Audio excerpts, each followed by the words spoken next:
আজ জীবনটা আমার থেমে গেছে মাঝখানে, ঠিক ঘড়ির কাঁটার মতো। পৃথিবীতে সুখী মেয়ে অথবা মা অথবা স্ত্রীর তালিকায় নাম্বার 1-এ থাকতে পারতাম, কিন্তু যখন আমি নাম্বার 1-এ ছুঁই ঠিক ওই সময় কালবৈশাখী ঝড় এসে পড়ল। আমি ক্লাস 9-এ। দেখতে শুনতে আলহামদুলিল্লাহ, সাংসারিক কাজকর্মতে কেউ হার মানাতে পারত না। বড়দের কাজগুলো সমানে হ্যান্ডেল করতে পারতাম। তারপর একজন এর থেকে প্রেমের প্রপোজ পেলাম, খুবই ভালো লাগছিল। তারপর এটা নিয়ে চিন্তা ভাবনা করার সময় পেলাম না। যেহেতু দেখতে মাশাআল্লাহ ছিলাম, তাই বিয়ের প্রস্তাব অনেক আসতো। আমি গ্রামের মেয়ে, কত বিয়ের প্রস্তাবকেই বা না করব। তাই বাবা মা ভাই ঠিক করে নিল আমার বিয়ে দিয়ে দেবে। ছেলেটি সব মিলিয়ে দেখতে আলহামদুলিল্লাহ লম্বা ফর্সা। সে এখন বিজনেস করছে, ফ্যামিলি ব্যাকগ্রাউন্ডটাও আলহামদুলিল্লাহ। বিয়েও হয়ে গেল ঘরোয়াভাবে, জাঁকজমক করার সময় হয়নি।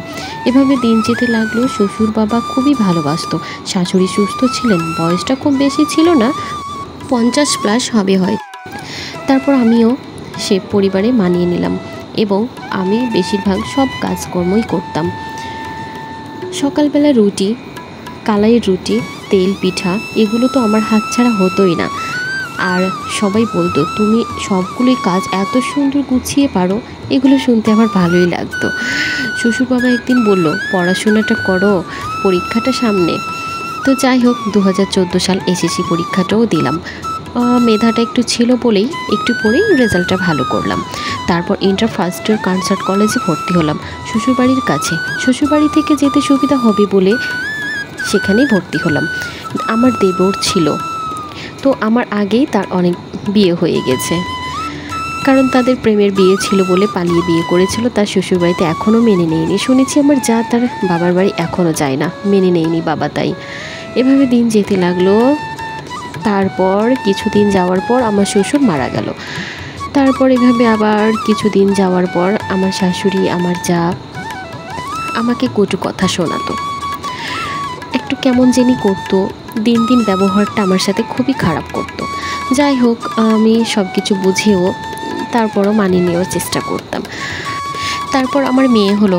মেয়েকে নিয়েই আমি সব কাজ করতাম, খাওয়া দাওয়া, ঘুম, রান্নাবান্না, কাপড় কাচা, সব কিছুই করতাম।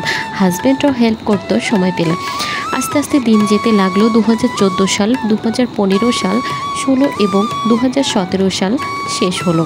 আমার হাজব্যান্ড এর বিজনেস খুবই ভালো চলছিল। শ্বশুরবাড়ি ভাগ হলো, আমরা পুরনো বাড়িটাই পেলাম, তাই উপরে দোতলাটাও কমপ্লিট করে ফেললাম। মনের মতো রাঙিয়েছিলাম দোতলার ফ্ল্যাটটা। ফার্নিচার কিনলাম এবং ড্রয়িং রুমে সোফা, সামনে গালিচা, পাশের ওয়ালে টিভি, তার খানিকটা ও পাশে ডাইনিং টেবিল, আরও কত কী। যাই হোক, হাজব্যান্ডকে বলবো আমাকে কিছু গহনা করে দিতে। পরে ভাবলাম, সবই তো আমারই, বাড়ির পিছে এত খরচ, আমার নিচতলাটাকেও পুরোটাই নতুন করে সাজাতে হবে, অর্থাৎ সংস্কার করতে হবে। তার কিছুদিন পরে নিচতলাটাকেও ভালোভাবে সাজিয়ে নিলাম। আমার কত পরিশ্রম, একা হাতে বাড়ির দিকের সব কাজ সামলানো, মিস্ত্রিদের খাওয়া দাওয়া, ঘর বাড়ি পরিষ্কার ইত্যাদি।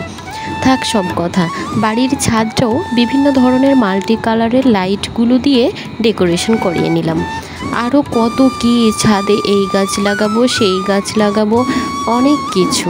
যাই হোক, আমাদের দিনগুলো অনেক পরিশ্রম এবং ব্যস্ততার মাঝে কাটতো, তবে দিনগুলো অনেক সুখে ছিল। আমার হাজব্যান্ড বিজনেসের জন্য বাইরে যেত কয়েকদিনের জন্য।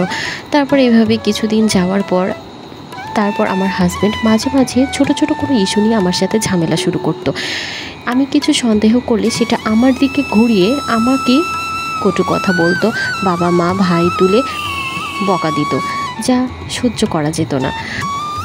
শ্বশুরবাড়ির মানুষজন এতদিন আমাদের কেউ খোঁজ খবর নেয়নি, কিন্তু এখন খোঁজ খবর নেওয়া শুরু করেছে, আমাদের বাড়ি যাতায়াতও শুরু করেছে।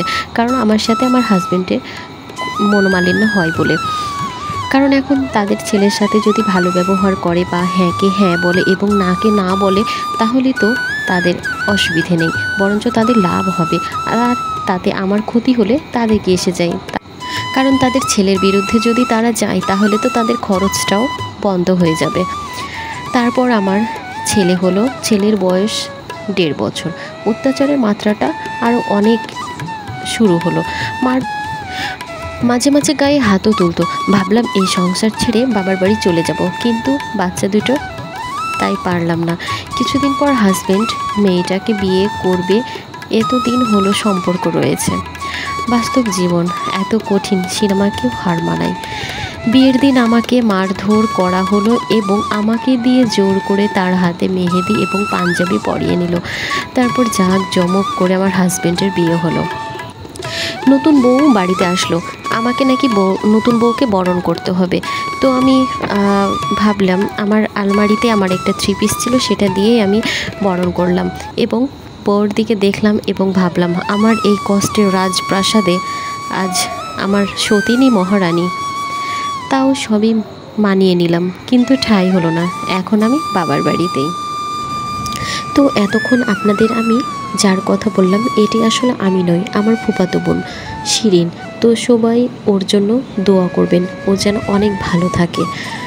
তো আপনাদের সাথে আমি এতক্ষণ শেয়ার করলাম আমার মায়ের হাতের তেল পিঠা, অথবা চাঁপাইনবাবগঞ্জের বিখ্যাত আমধাসা।